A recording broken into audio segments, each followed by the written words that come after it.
few people to come. Oh, there we go. Now we're up. We're working. The power of electronics. We've got a few people to work their way in yet. I can assure you there are plenty of seats down here in the front row.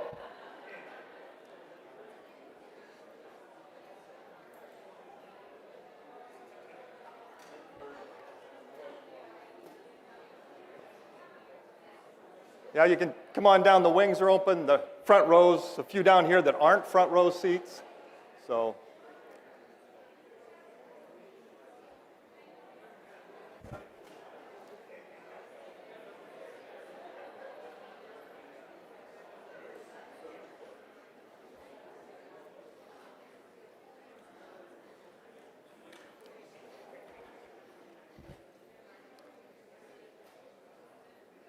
Well, welcome to the 2018-19 academic year at the University of Northern Iowa. It's a pleasure to have all of you here. Yeah, it's a big deal. Great, getting it going. I've had a chance to talk to our freshmen, our new students, new transfer students. They're very excited to be here. We had a great day over in the Dome and in the McLeod Center as we took their picture formed up in the shape of Iowa, of course, left the seal in the middle. It's a great picture. If you haven't seen it yet, they're excited to be here. New students are coming back. This is, for everybody I've talked to, one of our very favorite times of the year to be on a college campus as the students return, and we start to feel that excitement of having the campus again, as many of us say, as it should be, with students here and getting engaged. There's one thing that's bothering me just a little bit about this freshman class. This is the last class for which participants coming in as freshmen, some of which will have been born in a year that starts with a 19. Yeah. I remember as a kid their age trying to figure out exactly how old I was going to be in 2000, and it scared me. And now to have kids that were born in 2000 coming to our campus, that really terrifies me. It means I'm way too old. But they bring an enthusiasm and an excitement that keeps all of us young at heart and feeling much like they do, and it's one of the things that's really, really great about being on a college campus. We do think and learn from them and feel like them, and we continue to be very, very young at heart because of that. So to all of you, welcome. It's great to have you here. We have some other new people with us. I'd like to ask anybody that has joined the University of Northern Iowa since last year at this time to please stand. New faculty members, new staff members. If you're with us, would you please stand? I know a few. Yeah, welcome.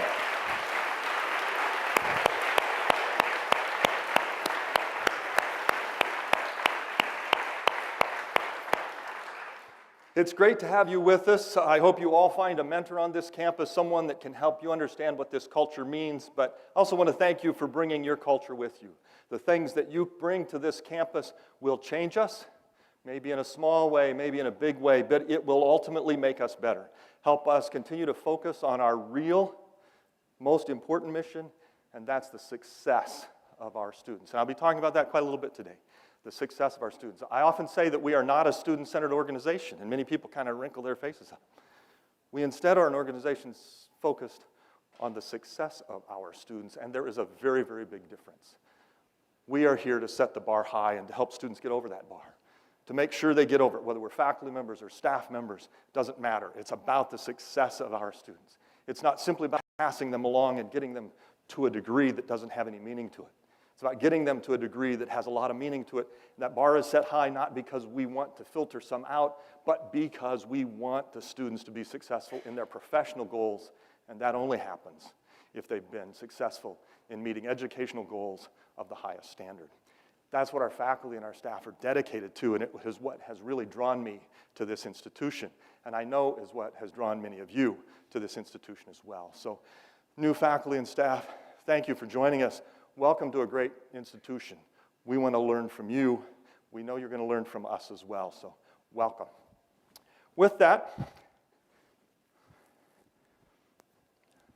I'd like to introduce our new shared governance leaders. It turns out that all of our shared governance leaders are new this year, not necessarily new to their positions. They've been in them maybe, but at least weren't in them last year. Shared governance is extremely important on this campus. We involve everyone in decision-making and in how we go about organizing our university. And so this year, Amy Peterson will be serving as our President of the Faculty Senate. She is an associate professor of special education in the College of Education. We have Barbara Cutter that I know is here. Amy's here. Barbara Cutter is way back over there. She will be serving as the chair of the faculty. Barb is an associate professor of history in the College of Social and Behavioral Sciences. And Becky Baker will be serving as the president of United Faculty. Becky is an instructor of teaching in the College of Education. And Shelley Hill, will be the president of AFSCME. Shelley is a clerk 3 in residence administration. Becky's here. I saw Becky. Haven't seen Shelley. I know a couple said they had obligations and weren't going to be able to be here. And then Christina Gawecki will be president of the P&S Council. And Christina is the assistant director of business operations. Christina, I didn't see Christina come in. Is Christina here? Didn't see her at the moment. Okay. Also want to introduce Drew Stensland, our president of NISG, our Student Government Association. Saying, right, why don't you stand up, because we all got to get to know the new student body president.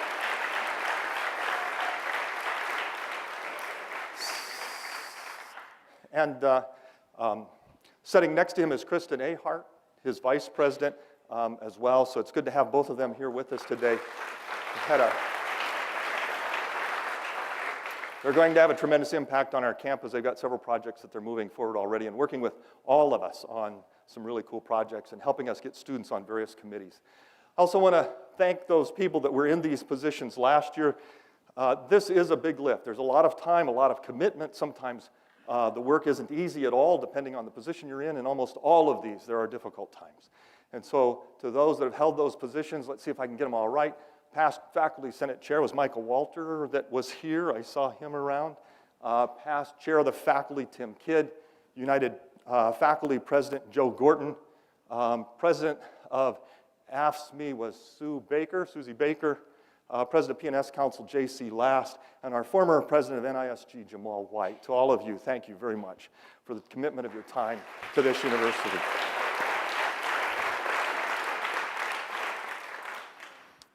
We often say new faces around, but many of these are not new faces, they're just faces in new places on our campus. I'd like to introduce those to you. First of all, Jennifer Waldron will be serving as the Associate Vice President for Research and Innovation and the Dean of the Graduate College. Jennifer's been on campus since 2003. She is in the Department of Physical Education and Kinesiology. She got a master's degree from Bowling Green State University in kinesiology, her PhD from Michigan State University in developmental kinesiology. She served in several roles on important committees in the Graduate College, working with graduate students in particular, including the Women and Gender Studies graduate program, and we're delighted to have her stepping into this role. Is Jennifer here? I didn't see her walk in. Jennifer? She's the one that, she's got a graduate program going on right now. She's also our Institutional Research Board Chair. Serving as our Dean of Students is Allison Raffanella. Allison? She's here somewhere. Right over there, yeah, Allison, thank you.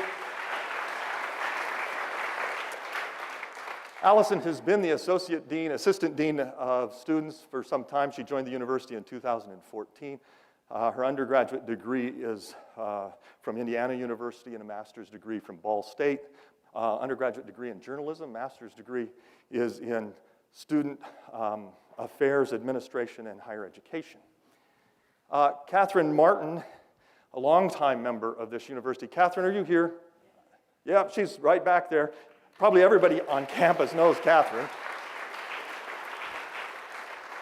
Catherine is serving as the interim dean of the library.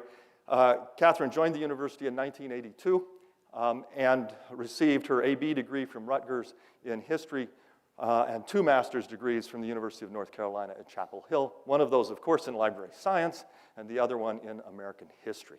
And finally, I'd like to introduce Aaron Klinging-Smith. I know he's here, sitting right over there. Aaron is a new face. Aaron is a new face to everyone in the room except my wife, Cheryl, and I.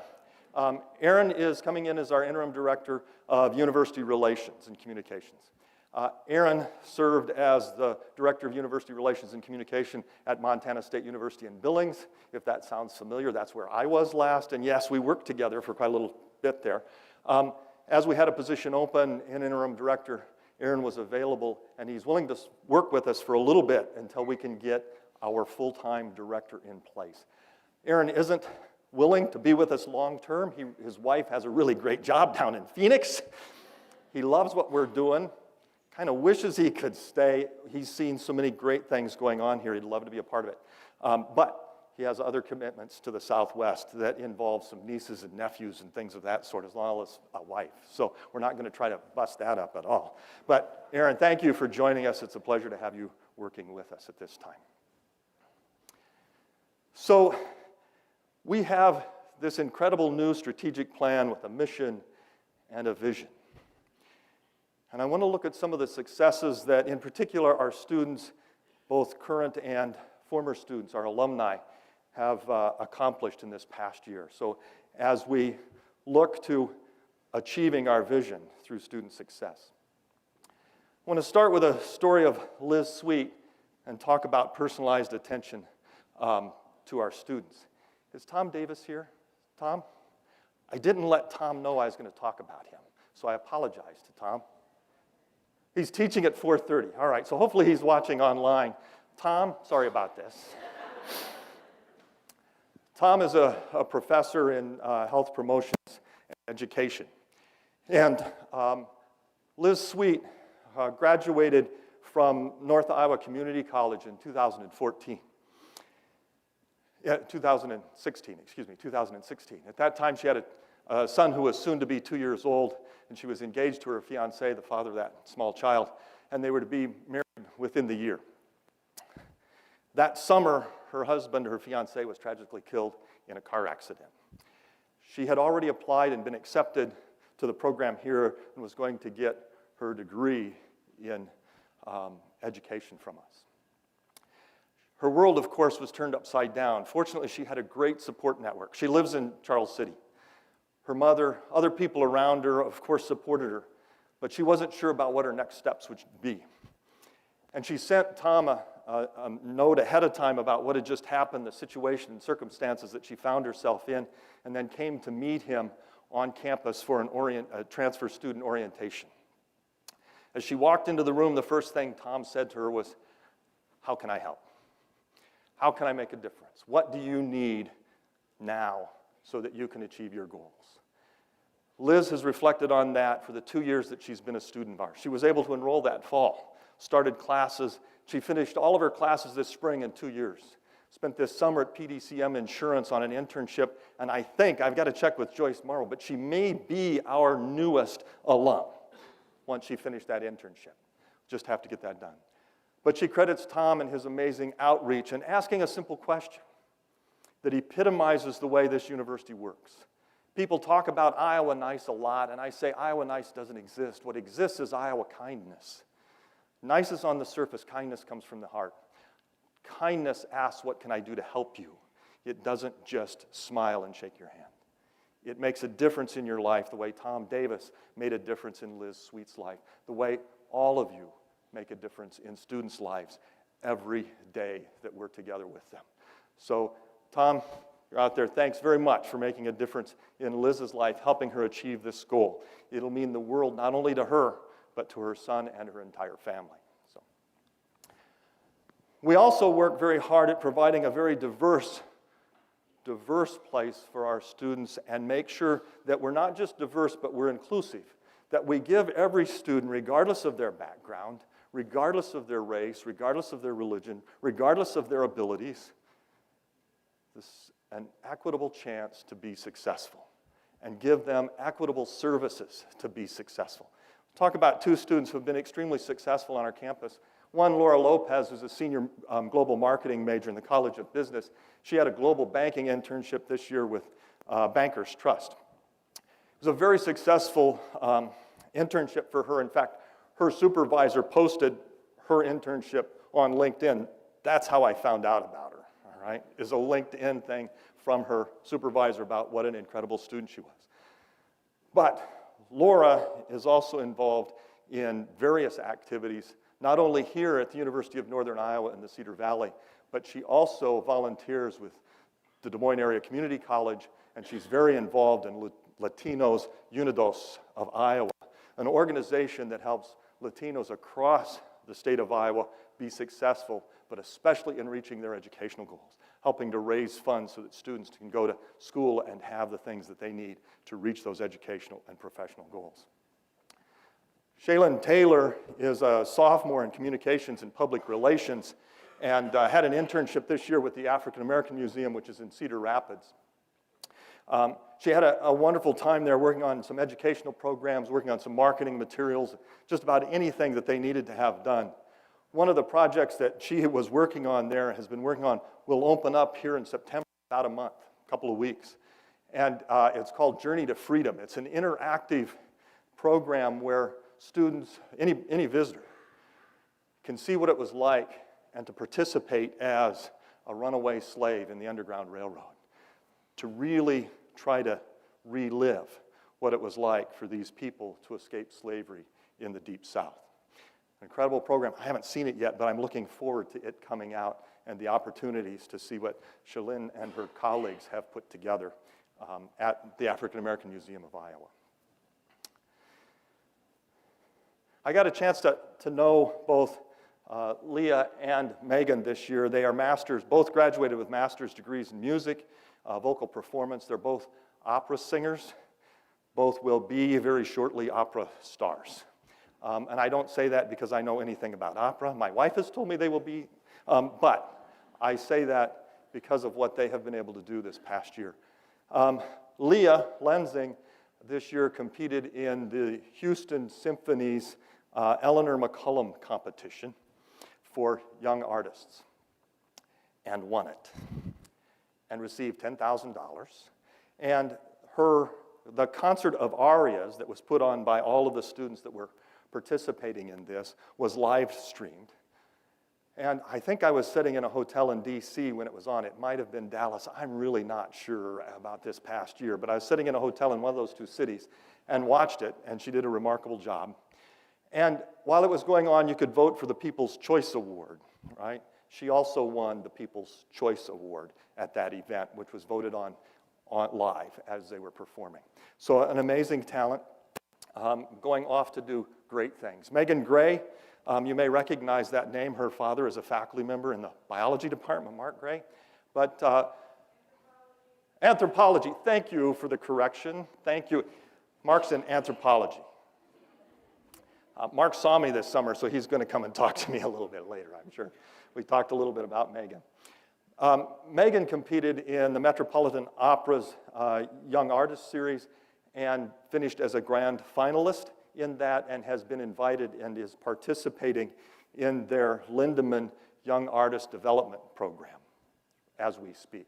So she's singing with the Met, doing wonderful, wonderful things. Both of these students were very, very active on our campus in performances. Megan performed as Hansel in Hansel and Gretel, and both of them did numerous sort of presentations, arias and things, not just on stage, but for many of us at student events and special events across the campus. Jordan Caruso is a recent graduate in textiles and apparel. She did an internship in New York City with Oscar de la Renta. She is currently working for Jockey Sports Apparel in Kenosha, Wisconsin.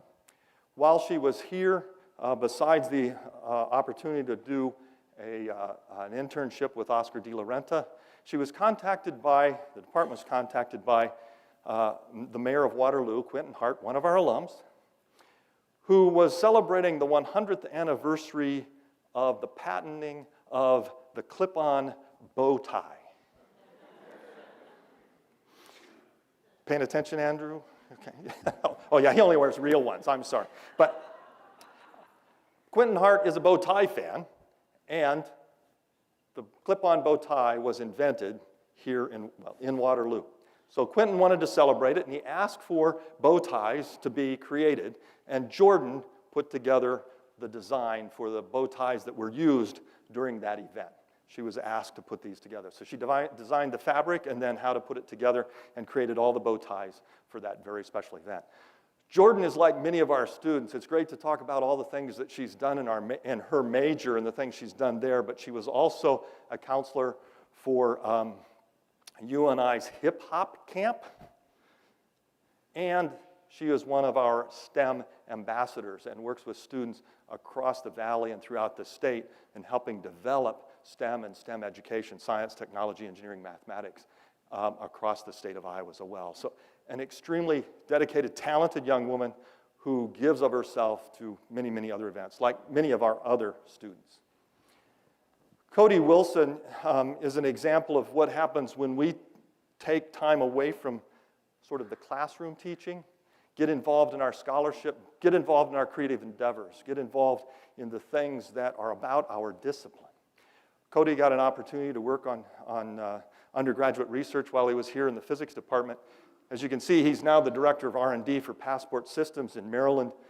He's got a really unique job. What he does is design detectors using nuclear resonance fluorescence to look inside vehicles to see if they're carrying contraband or explosives without looking inside the vehicle. All right, so this really developed after 9/11, and what they're looking for are the things that could explode or that shouldn't be in there without having to open the doors inside large cargo vans and cargo vehicles.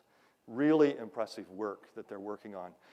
He's directing that and director of R&D for this company, working on that project in particular. Cody is also a big brother as part of Big Brothers and Sisters of Massachusetts. So again, this continues to run our vision of helping students not just be successful in their educational goals and in their professional goals, but in their personal life goals and giving back to their communities is seen in almost all of these students. These two individuals, of course, represent what the real point of our vision is. We do all the things that we have just talked about so that our students are ready and able to become local and global leaders. These two individuals, Juan Hernandez is a senior Spanish major. I saw him the other day and asked him if he was ready for classes to start, and he said no. And he's got this really cool smile, and he kind of grins, says no. And turns out that in October, he's headed off on a study abroad to Spain, and so won't be with us this fall. But he's on campus, he's around until October, and then he's taking off for a study abroad opportunity. Juan was recently recognized for his work with the Latino fraternity Lambda Theta Phi and was awarded their undergraduate award of distinction for the work that he's done with that. At this point, our Lambda Theta Phi organization isn't yet a full fraternity. It's a colony. It's working towards that. Juan has been instrumental in helping it get started, but also working with others on campus, other organizations on campus, putting together the first Latino Heritage Month set of activities that have ever happened on this campus. He's also involved as a English teaching assistant at the YWCA downtown and is one of our diversity student promoters working around the Cedar Valley to help students from diverse backgrounds realize that they can be college students and especially recruit them to the University of Northern Iowa. Skylar Mayberry Mays, many of you may know, he was an outstanding student when he was here, involved in many, many things. He's back often. He serves on one of the College of Business Administration's advisory boards. Tyler is moving up the ranks at Nationwide Insurance, and he's recently been recognized as their volunteer of the year for the whole company throughout their entire country. Skylar is a mentor. He started out mentoring in a school mentoring program and then moved to a community mentoring program because it gave him more opportunities to work with a larger variety of people and a little more flexibility in how he was able to help them. Because of his work, their board of directors asked him to join their finance committee, and shortly after that asked him to join the board of directors and lead their young professionals development program. A tremendous honor for someone so young and moving up quickly in their career, but a lot of that is through his dedication back to the community and giving back to the people that live and support his community as well. So as you can see, as we look at the students that we've seen up here, they've gone off and done great things, are doing great things here. But they're not doing that alone. They're doing that because of our commitment to the success of our students, our commitment to our mission, and our commitment to our vision to help them meet their educational, professional, and personal life goals and what that means to their future. It is what they have learned here from you, from your colleagues, from our friends and neighbors around this university that's put them in the places to be able to do this. Given them the education, given them the knowledge, given them the skills, given them the habits of mind, the ways of thinking that not only make them successful in their professions, but help them give back and help them realize the importance of making a difference in their communities. As we created our strategic plan, we knew that there were a few other strategic plans that needed to come along and support that. Our athletics department has wrapped up their strategic plan this past year as they went out and met with not only community members, but members across the UNI campus to look at the strategic plan and to get feedback on their strategic plan and to update it and continue to make it better. And they've come up with the 5 goals that you see here, ensuring athletics is a model department for academic success, and then enhancing the engagement we have with the communities we serve, and you can read the others. I want to talk a little bit about the track team, men's and women's track team as an example of that. This year's track team, the men's track team, first of all, won the Missouri Valley Conference track meet. That's a big deal. It's been a while since we've been close to that, and Dave Paulson, our track coach, was named Coach of the Year. More importantly, our women's track team finished as the Missouri Valley academic champions, edging out Drake by 0.03 of a GPA percentage point. I don't know exactly how you lean into the tape in academics, but they found a way to do it and edge out Drake, right? With a 3.46 cumulative GPA for the women's track team. On the men's track team, Alex Jackson, a biology major who completed a biology major with a 4.0 GPA and was named by Google Cloud to an academic All-American, as an academic All-American. We also had one individual, Jacob Smith, who was an All-American in the 400-meter hurdles this year and finished 6th in the nation. We've had several other All-Americans this year spread across campus, 3 of them, in various sports, 3 in volleyball, 2 in wrestling, 1 in wrestling, 2 in football. But the track team this year, I just wanted to use as an example of the commitment that our athletics program has made to academics. We had 5 of our sports this year that for the last 4 years have maintained a perfect APR of 1,000. 5 of them: men's golf, women's golf, volleyball, women's basketball, and women's cross country have all maintained a perfect academic progress ratio. That's amazing. And our volleyball team has continued their streak of 13 straight times doing that. They're the only women's volleyball team in the country with that record. So great success. Congratulations to David and his crew for getting this strategic plan put together. It fits so well with the strategic plan that the university has put together. In student affairs, just as we were kind of presenting this last year, we got notice from the Department of Health and Human Services that we were going to receive a grant of $300,000. It's a little over $100,000 a year, and it was really for suicide prevention, and it was given to the Student Health Clinic, the Counseling Center, and Student Wellness, and it really was to create this program around suicide prevention, mental health awareness. So congratulations to everyone involved in pulling this together, getting that grant in, and making sure it was written in such a way that the funds would arrive. More importantly, thank you for your commitment to our students and to our faculty and staff and their mental health. This is one of the big concerns on college campuses and really across our country in schools and communities. Mental health issues are wreaking havoc across our country. We have those same problems on our campus.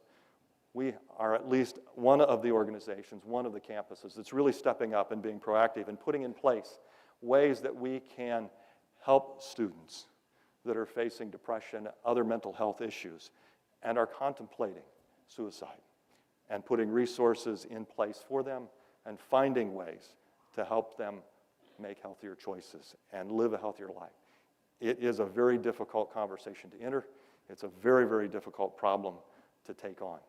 But it's one that we have to take on as a society. I'm very, very proud of the people in student affairs, these organizations in particular, for taking the effort, and it's a great effort, to put together a proposal and then put together the programs that will make a difference in so many people's lives. So thank you. One of the programs that I've found out about since I've come here is the New Faculty Academy that is now in its third year. And Susan Hill, who's way back there in the corner in the darkest part of the auditorium, is directing that for us as the director of our Center for Excellence in Teaching and Learning. When I graduated with my master's degree and took a job up at Concordia College in Moorhead, Minnesota, I was given the luxury of teaching one class and overseeing one lab, and given nearly a third time release time from my teaching duties so I could learn to teach.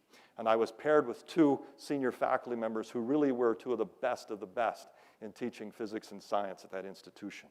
It made a huge difference in the quality of teaching that I developed following that. This seminar, this academy, is designed in many ways the same way. It's a way to bring new faculty to our campus and give them the time to think about their craft and teaching. Being a faculty member in your research and your scholarship and your service is a craft. And it's something many young faculty haven't thought about, especially if they're coming straight out of graduate school. So to give them some time to think about what they're doing, to get together with colleagues, to have others that have been successful here come and talk to them and help them make decisions about their career, about their teaching, about their research and scholarship, and about their service is a tremendous boost to them, which means it's a tremendous boost to our students and to us as a university. So Susan, thank you for putting this together. Thank you for making it happen. It is very important. The tenure track faculty in this do get a one-course reassigned time if they want it, and that's a tremendous help as well. We're looking and working to create a mid-career academy as well to help faculty as they approach that midpoint in their career start to think about how they take the next step, how they continue to increase what they're doing, or as they look for other opportunities that might be in administration or leadership in other ways, but to help them look at what the career paths in higher education are for someone that's in the middle of their career. One of the successes that has blown me away that I have, as I pour through data, and most of you know I'm a physics and math and astronomy guy, so I love the data and spend a little bit of time with it, is what's happened with our 4-year graduation rate, and in particular relative to our 6-year graduation rate. This slide shows you our 4-year graduation rate from 1997 through 2013. Over those years, 16 years, our 4-year graduation rate has increased from 29% to 43%, 14 percentage points in 16 years. That is amazing. I know no other university that's had that kind of success in moving the needle on 4-year graduation rate without changing their entrance requirements. We're admitting the same students now that we did then, but we're getting them through much, much more effectively. The other thing to notice is that our 6-year graduation rate really hasn't changed much. It's fluctuated, but it hasn't trended up or down. What this means is that over this period, the same number of students get through, but a higher percentage of them finish in 4 years instead of 5 or 6. That's saving those students and the people of Iowa a great deal of money. It means we've become much more efficient.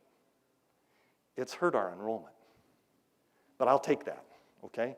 To get these students through more quickly, more efficiently, to the same degree, to the same level of quality, but in a shorter period of time, is an amazing success. And that's on the hands of every faculty and staff member here. That doesn't happen by administrative fiat or someone waking up and saying, let's change that. It happens by people making a commitment to the success of our students and making a difference in their everyday lives and helping them understand how much it would mean to finish in 4 years instead of 5 to their bank account. Okay? So congratulations. This is a big, big step and something we as a university should be extremely proud of and continue to work that number up until it crosses 50%. And to start to see if we can climb that 6-year graduation rate.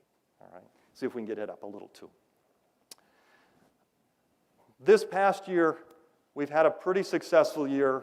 Many would say an extremely successful year in cultivating additional resources for the university. In the legislative session this year, we were able to get the full request of $95 million. It's an increase of $2 million over what we had last year. A lot of that is due to the hard work of many people, some of which are in this room. Mary Brown helped us out a great deal as our legislative liaison, sitting over there.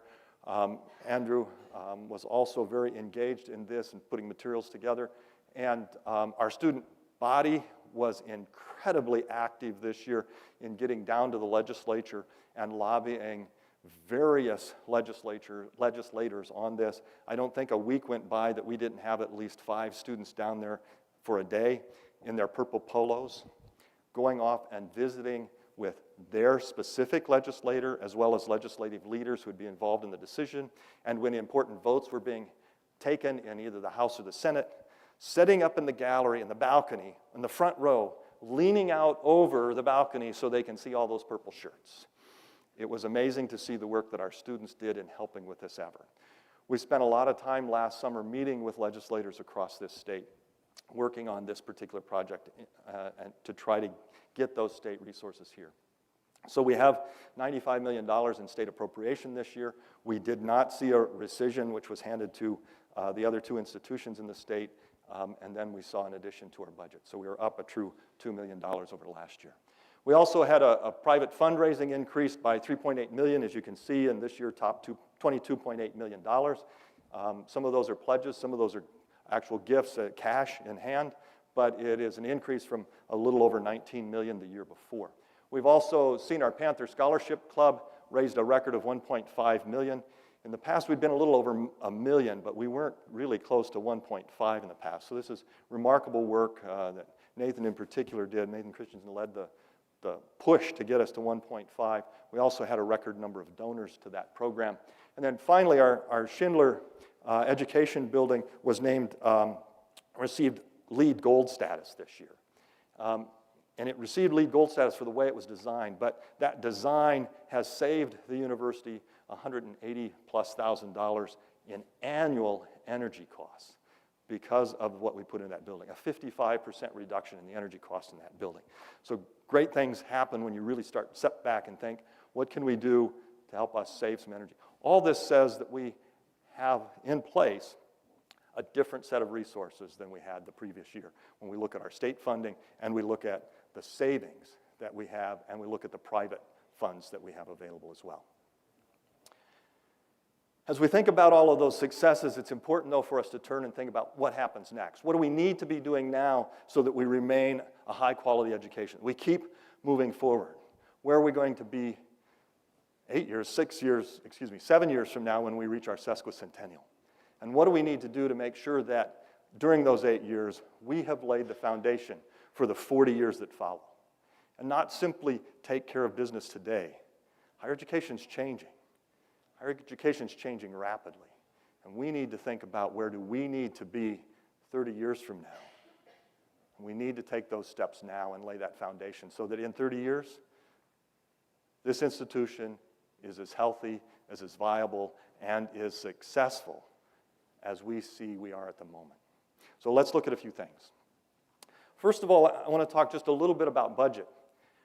What I found on this campus is we spend a lot of time talking about our general education fund, which this year is about $179 million, $180 million in the current budget. But our total budget is $354 million. That general education fund represents only about half of our budget, 51%. Much of the rest of it is in auxiliaries, student residence, all sorts of things. Auxiliaries include Mocker and the Gallagher Blue Dorn, things of that sort. Okay?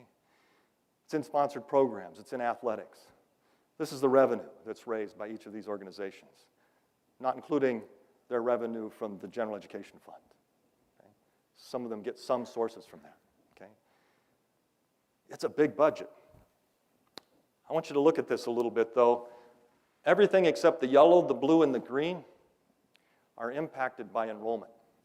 At some points, the yellow, the blue, and the green, athletics, special appropriations, and grants and sponsored program, might be impacted by enrollment, but the revenue they're bringing in are largely not impacted by enrollment. But that means most of our budget, over 90% of it in one way or another, is directly affected by the number of students we have on campus. And we need to talk about our enrollment.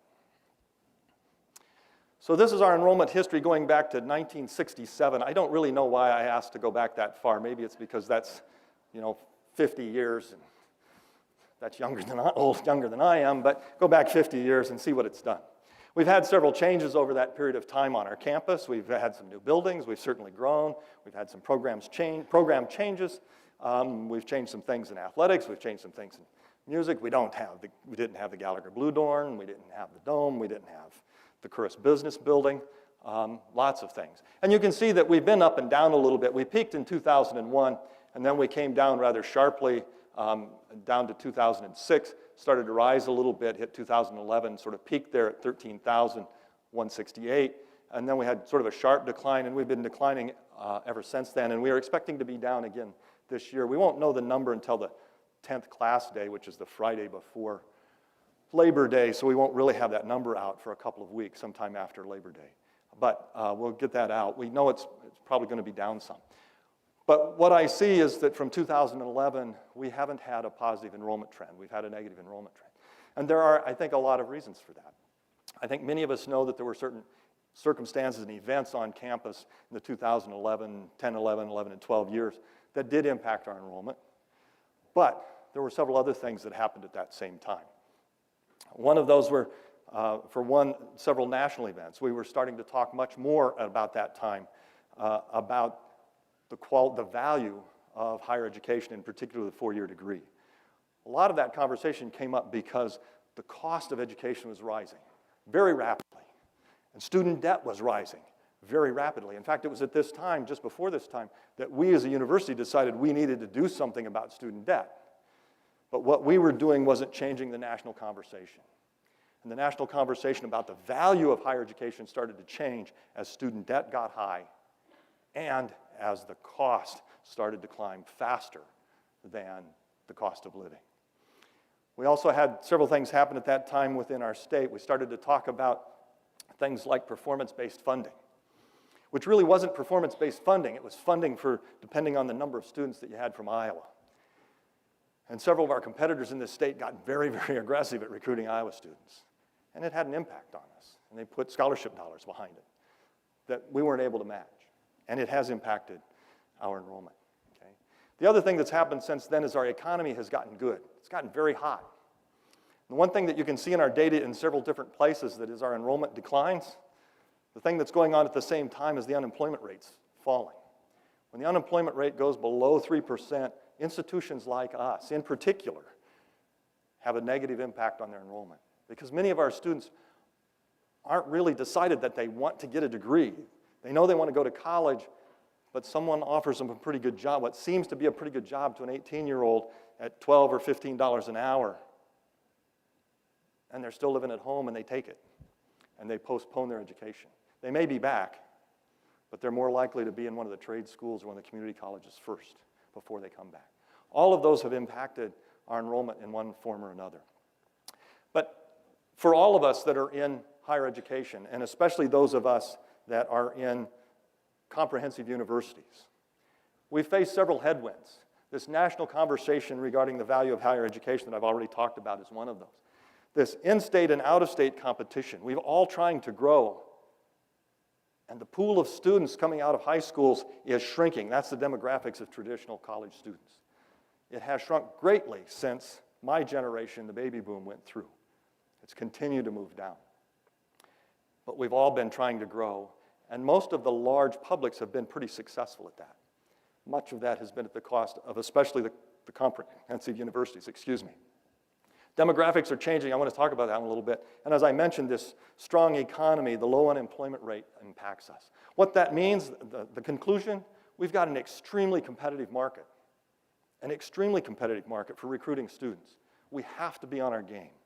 And we have to rethink how we're doing that as an institution.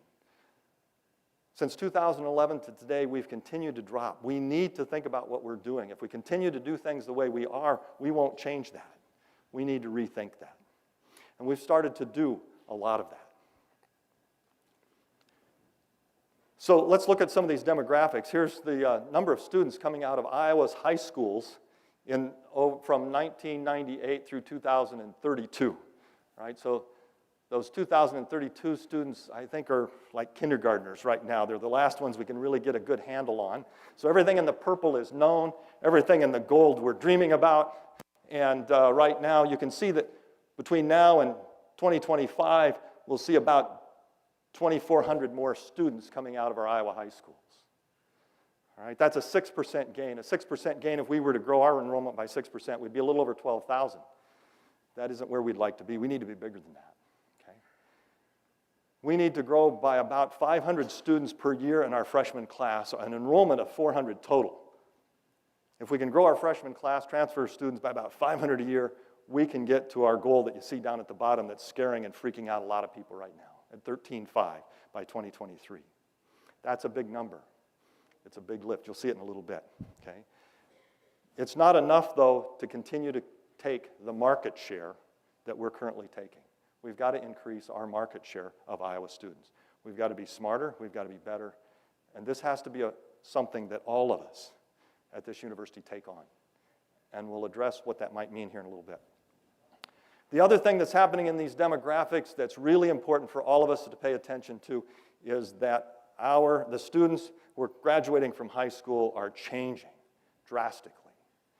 This shows the percentage of students who are white that are graduating and the percentage of students who are minorities. Look at the bottom one in particular. Currently, 16% of the students graduating from Iowa high schools are non-white, minority-represented students. By 2032, it will be 22%. If you were to extrapolate this out, just follow these since they look like straight lines, the lines will cross. We'll be 50% minority. We'll be majority minority in 2087. But this won't be linear. The minority population is going to tail up. It will happen much sooner than that. But it isn't possible to predict when yet. We need to pay attention to how we recruit and how we serve minority students on this campus because they will become a much more important part of our student body and the students that Iowa needs us to educate as we move forward. It is our responsibility to make sure all students have an equitable opportunity to get the education they need and are treated equitably and have equitable support systems while they're here. If we don't, our enrollment is going to continue to be a problem. And we won't be serving the people of Iowa the way we need to. One of the other things that I talked about is that we're in an extremely difficult market, competitive market at the moment. We need to think about our price point. Is our tuition right? Relative to our competitors. One of the things that I looked at was to take our board-approved peer group. That's the ones you see up here. Now, before you look up there and say, oh, those are their tuitions, no, all right? No one's charging negative tuitions, all right? Not public institutions. There might be some private ones. But what this is the difference between the Research 1 universities in their state and their tuition.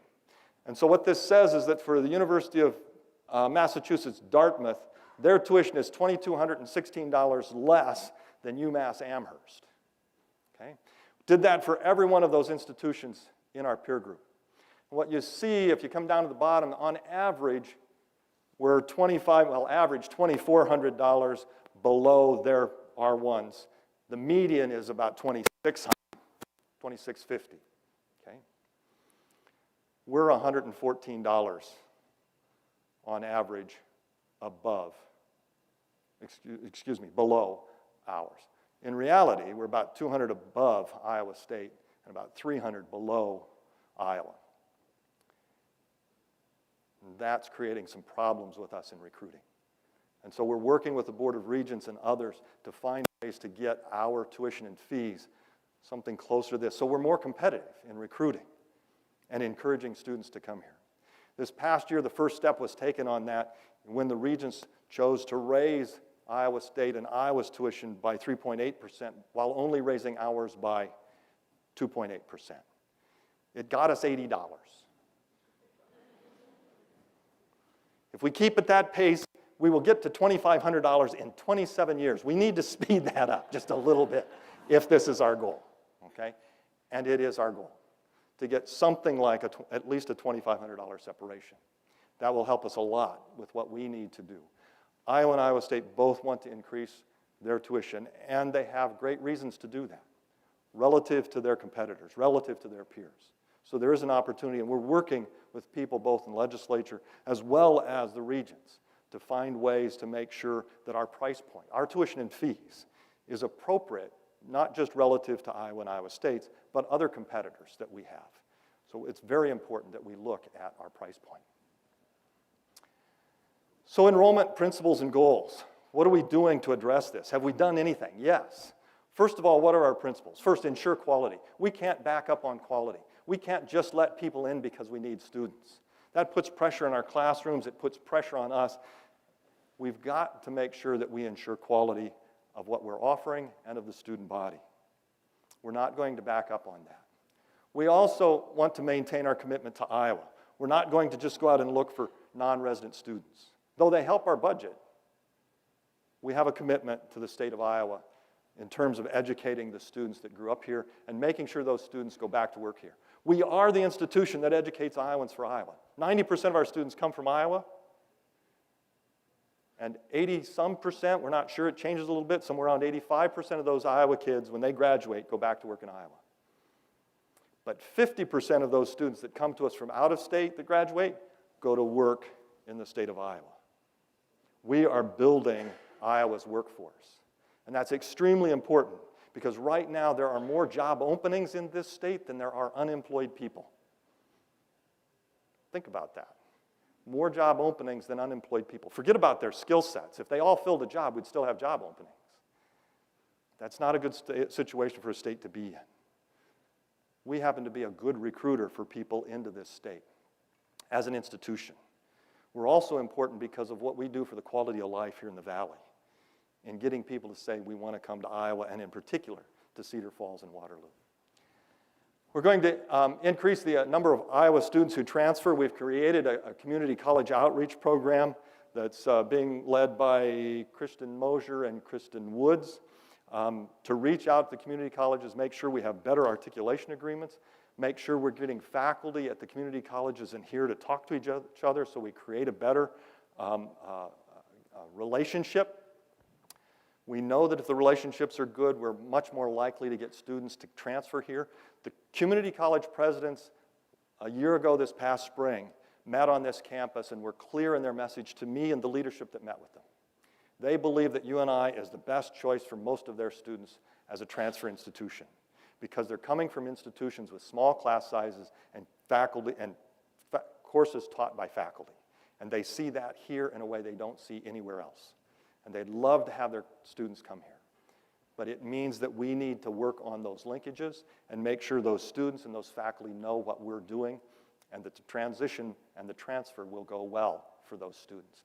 And again, focusing on the success of our students and not just focusing on students, right? But their success. So we also want to grow our non-resident undergraduate enrollment, and I've said that again, two pieces. Most people, when I say that, say, oh, yeah, you need the money for the budget. No, that isn't the reason I want them. It helps. But the real reason is Iowa needs those people in this state. We have this problem with our workforce that we can be a solution to. If we will recruit students from out of state, we know that at least half of them will stay in state when they take their jobs. And that's important to Iowa. Okay. So we've set the goal of reaching by 2023 13,500 students. It's important that we get to that level. As our enrollment declines, a bigger and bigger part of our budget is put into handling funds and finances, expenses that are fixed, keeping buildings running and operating, keeping them looking nice. If we can get, those expenses don't change. As we increase enrollment, we have a larger and larger percentage of our budget for faculty and staff salaries, faculty and staff positions, for supplies, for interesting equipment that really intrigues the students and provides research and scholarly opportunities for our faculty and staff. It's important that we work our enrollment to 13.5, certainly as soon as possible. We have the facilities for that. We probably have the facilities for 14,000. Let's work towards 13.5. It's going to take all of us. One of the questions that I'm often asked, in fact, I've talked to several people about this, several groups. One of the questions that has come up in every one of those groups, how can I help? What can I do? The one thing that I don't need you to do is be admissions counselors, right? And that's the fear, is that you're going to ask me to go out on the road and recruit students. And no. The best thing you can do is to really make sure that you're committed to the success of our students. If they get a great education, if they feel like they are cared for and their success is what's important, then they will tell friends and neighbors back home, and it will be easier to get other students from those communities and regions of our state. But one of the things we know is that we have no problem recruiting students who have visited our campus. So as faculty and staff, if there are ways that you can see to bring students to our campus, whether it's a camp, whether it's a one-day program, think about ways that you can engage student groups to get prospective students, 8th graders, 9th graders, high school kids, to the campus for a meaningful event. It might be a camp, it might be a one-day program, it might be a science discovery show. It might be a trip to the Gallagher Blue Dorn. It might be lots of things, but getting them on campus and making sure we have an interaction with them. We have put in place several different things that will help us reach these goals and take this problem on. One, we have prospective minority student engagement through UNIQ. This year, we started this in the spring. We started bringing groups of minority students from different schools onto campus for an engagement, spending almost all day here working with their guidance counselors to get them up here.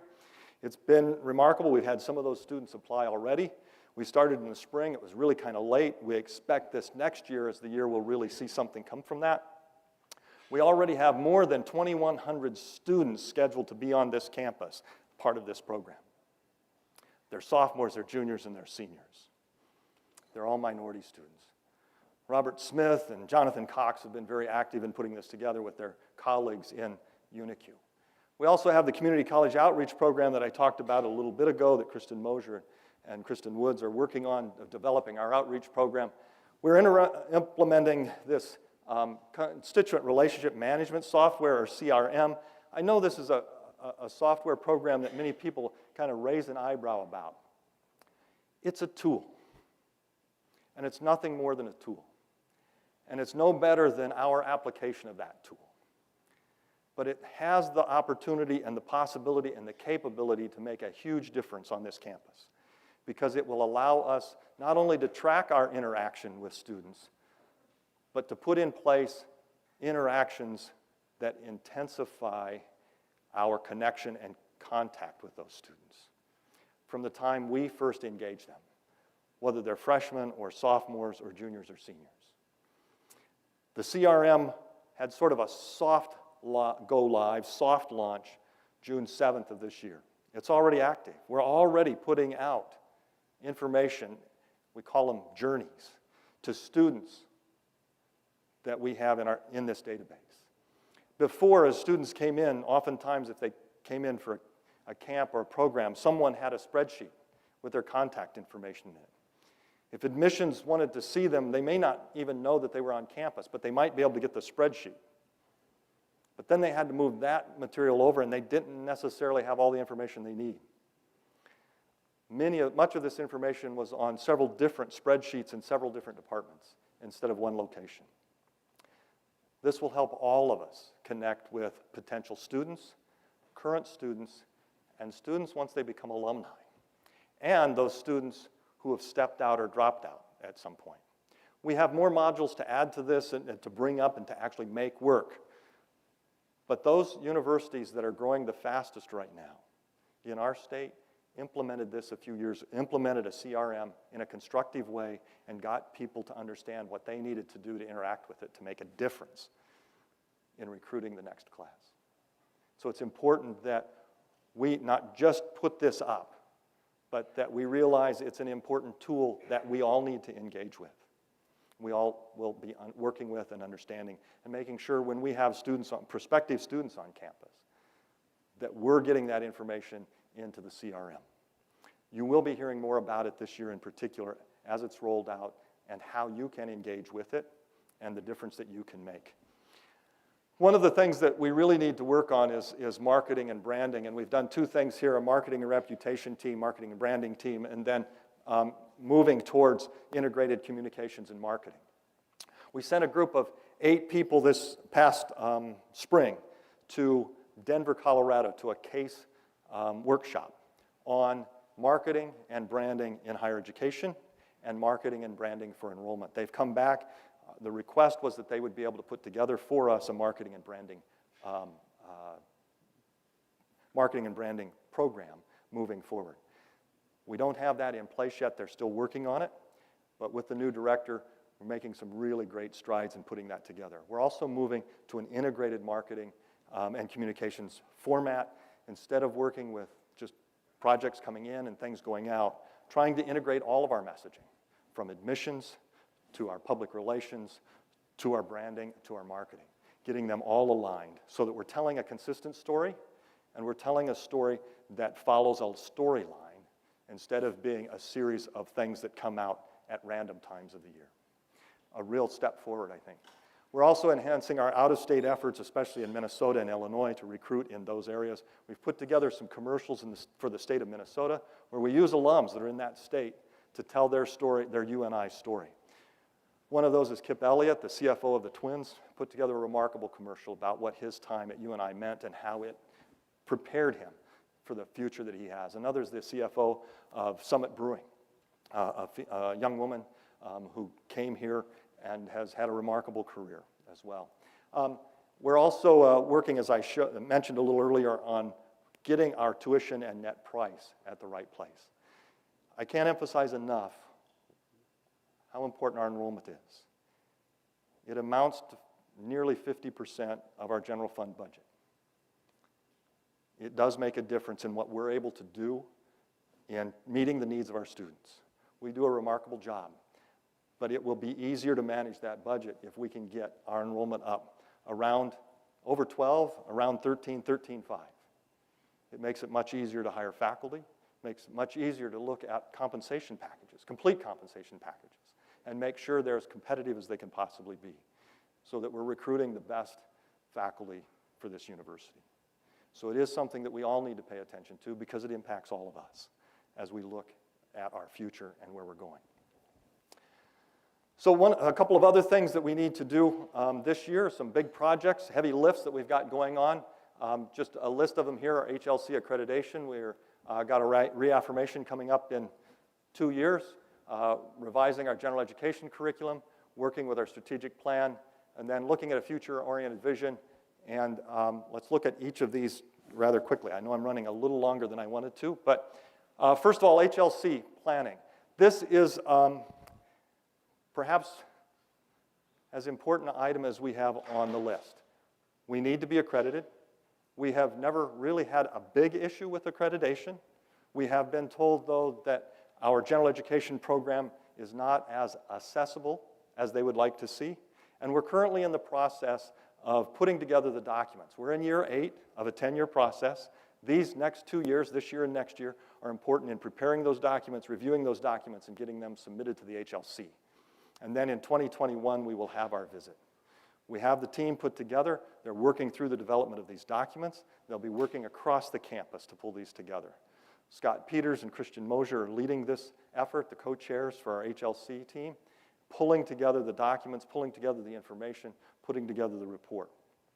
As we pull that together, we'll better understand some of the things that we need to be doing and concentrating on.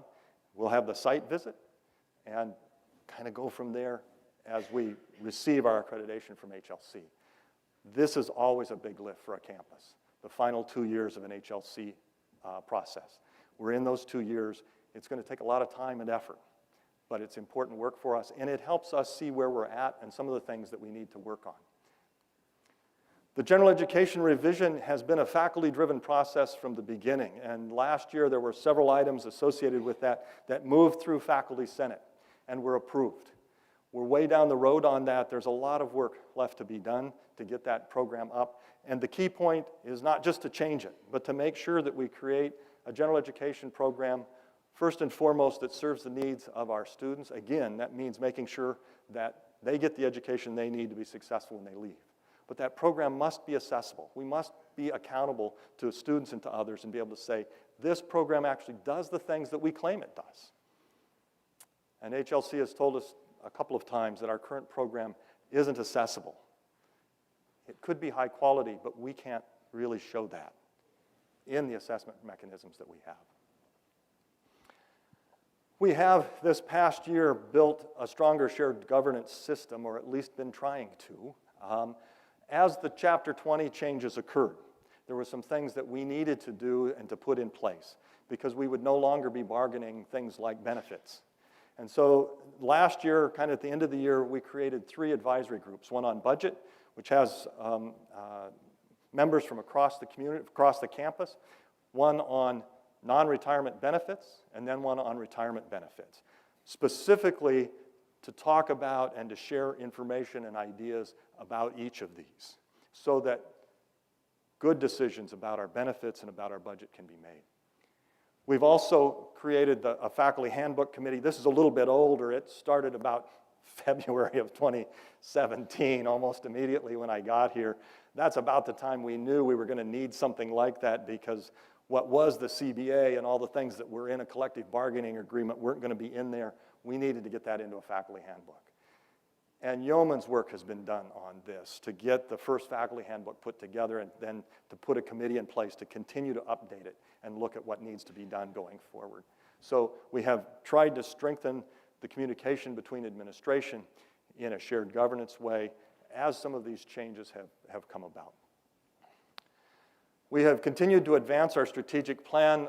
We put together a strategic planning action committee that Randy Pilkington led, and out of that created not only the metrics, but some of the outcomes, the targets, goals of those metrics. That has been vetted around campus. Those have been rolled out, and we're creating a website that will be public, not just for the UNI community, but for the community at large, so people can see how we're doing on those.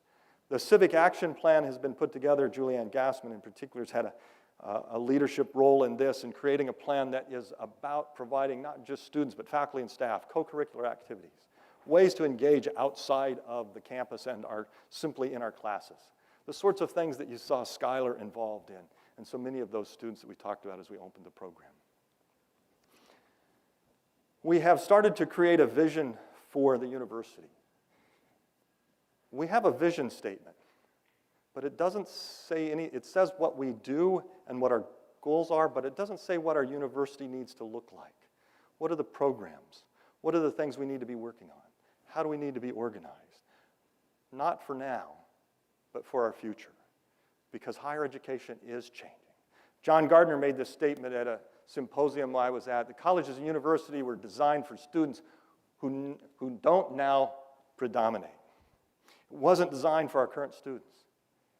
It wasn't designed for many of our current faculty and staff. What does that mean? Where's our state going? Where's the economy going? Where's the culture, the quality of life going? What are the things we need to be doing so that we make sure the students of tomorrow have the education they need when they get here? What's that look like? Are we ready for that? Where are we going? Okay. With that, we did put together a year ago, we had a strategic visioning session with leadership. We have started to roll some of that out and talk about those. We will be meeting with faculty groups this year and also meeting with community groups about what that vision might look like. Where are things going? This isn't done. It's something we need to take on. Where are we going as a campus? No one has an answer to that yet. It's something we need to work on together. In closing, we've got some events coming up I want to mention. University Council meeting in, I think that's like 3 weeks. We've got the fall faculty meeting. Barb and friends, I think, are up for that on the 17th, right here again, 3:30. And then the Iowa Board of Regents, normally the regents meet here in October. That meeting has been moved to November. Turns out that when it was going to occur happens to be homecoming. They thought better of that and moved it to the next month for us. That's kind of nice. Fall commencement coming up in December, and of course, homecoming. And if you can't guess it, the theme is there's no place like home. All right. I don't know who Dorothy's going to be or the Scarecrow or any of those, but we'll see what happens. Okay. With that, let me say thank you for indulging me for 10 extra minutes. But I want to say thank you to you, not just for being here and for your quietness as I was trying to talk to you, but more for what you do for our students and what you do for each other. You know, we know that our job here is to make sure that all of our students reach their educational, professional, and personal life goals, but it's always my intention that the university is also here to help everyone at this institution reach their educational, professional, and personal life goals, making sure you're successful. And that means making sure that your colleagues, your friends, the other people that work here around you are supported by you, by me, by everyone else, as we try to help every student be successful. That's why we're here, but we have to help each other. We have to have each other's backs. We have to support each other. We have to make sure that we're giving as much to our friends as we are to our students and making this a place that we all want to work, play, and live. So thank you for your commitment to your colleagues. Thank you for your commitment, most of all, to these amazing students that we have the real honor and privilege to serve. Thanks very much, and I wish you the very, very best for the 18-19 academic year.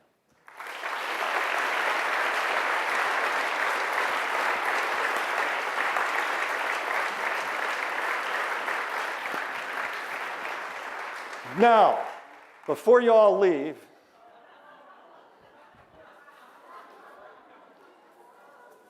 Cheryl and I planted a garden this year.